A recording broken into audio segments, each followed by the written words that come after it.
आज से 50 साल बाद इमेजिन कीजिए एक ऐसी दुनिया जहां इंसान सिर्फ धरती पर नहीं बल्कि चांद पर भी बस चुका होगा।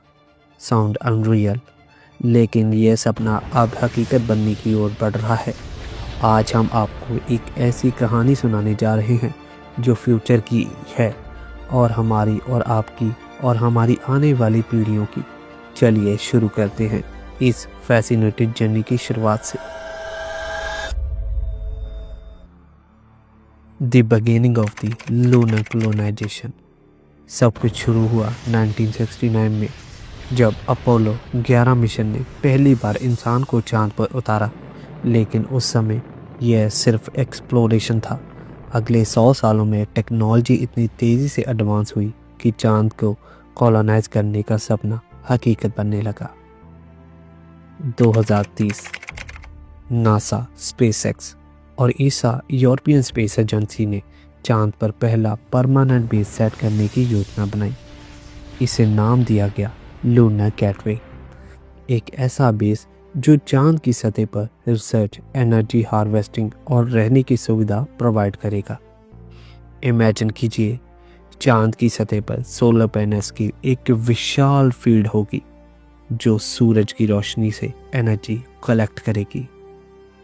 वहाँ ऑक्सीजन जनरेशन के लिए एडवांस मशीन्स होगी और पानी के लिए चांद की सरफेस से आइस को प्रोसेस किया जाएगा।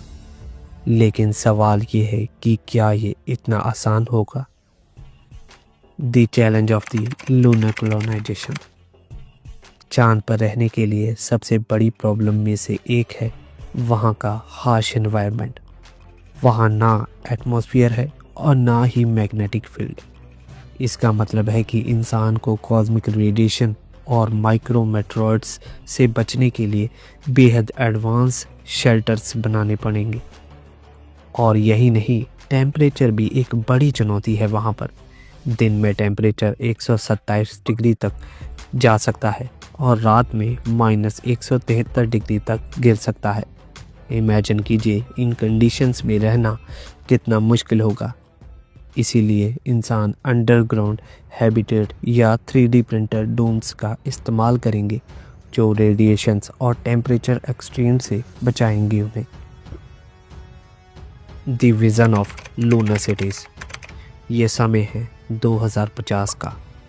मून पर पहले छोटी छोटी कॉलोनीज डेवलप हो चुकी होंगी और 2100 आते आते ये कॉलोनीज छोटे छोटे शहरों में बदल जाएंगी। इन शहरों में सेल्फ सस्टेनेबल इकोसिस्टम होंगे, मतलब खाना, पानी और oxygen all produced on the moon itself. In cities में ग्रीन हाउस होंगे जहां प्लांट्स ग्रो किए जाएंगे और रोबोट्स और AI पावर मशीन्स माइनिंग करेंगी और चांद की मिट्टी से रेयर मिनरल्स निकालेंगे। ये मिनरल्स ना सिर्फ कॉलोनीज को सस्टेनेबल करने में मदद करेंगे बल्कि अर्थ पर भी सप्लाई किए जाएंगे। लेकिन हर चीज़ इतनी स्मूथ नहीं होगी। रिसोर्सेज की कमी और साइकोलॉजिकल चैलेंज जैसे कि इजोलेशन और लोनलीनेस और इनर्टियल सेटलर्स के लिए बड़ी मुश्किलें खड़ी करेंगी। इसके अलावा आज से मून तक सप्लाई चेन मेंटेन करना भी एक बड़ा इशू होगा। क्या इंसान इन समस्याओं का हल ढूंढ पाएंगे? Expansion beyond the moon. जब चांद पर कॉलोनीज इस्टेब्लिश हो जाएंगी तो इंसान का अगला टारगेट होगा मार्स। इलॉन मस्क की स्पेसएक्स पहले ही मार्स कॉलोनाइजेशन की योजना बना चुकी है। मार्स पर इंसान के बसने के लिए सबसे बड़ी चुनौती होगी वहाँ का थिन एटमॉस्फेयर और लो ग्रेविटी। लेकिन इमेजिन कीजिए, मार्स की सतह पर बायोडोम्स होंगे जहां प्लांट्स ग्रो किए जाएंगे और वहां के कार्बन डाइऑक्साइड रिच एटमॉस्फेयर से ऑक्सीजन एक्सट्रैक्ट करने के लिए एडवांस टेक्नोलॉजी यूज़ की जाएगी और वाटर के लिए मार्स की सरफेस और पोल्स पर मौजूद आइस को मेल्ट किया जाएगा। Interstellar ambition.